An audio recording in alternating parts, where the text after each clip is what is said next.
Administration taking sides in Venezuela's crisis, backing the country's opposition leader, refusing to pull U.S. diplomats out of that country. Secretary of State Mike Pompeo saying this, quote, the U.S. does not recognize the Maduro regime of the government of Venezuela. Accordingly, the U.S. does not consider former President Nicolas Maduro to have the legal authority to break diplomatic relations with the United States or declare our diplomats persona non grata, end quote.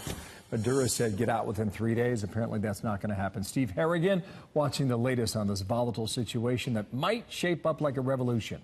Steve. It certainly could happen. That's what people are worried about on the ground in Venezuela and really across the world. It's not just the U.S. that is lining up to back one of these two men who is calling himself the president of Venezuela. It's really the whole world picking sides. On the one hand, you have Nicolas Maduro, a one-time bus driver and Hugo Chavez acolyte. He was reelected last year in an election widely seen as fraudulent by the U.S. and by dozens of other countries. He still has the backing of the military and the security forces. He says he's not going anywhere. He is inside the presidential palace in Venezuela. He's also backed by Russia and China.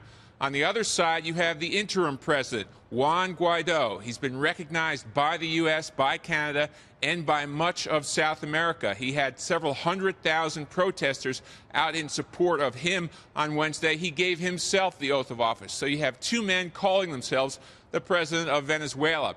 Nicolas Maduro has sharply reacted to the U.S. move. He said the time for gringo interventions is over in South America. He's given U.S. diplomats 72 hours to get out.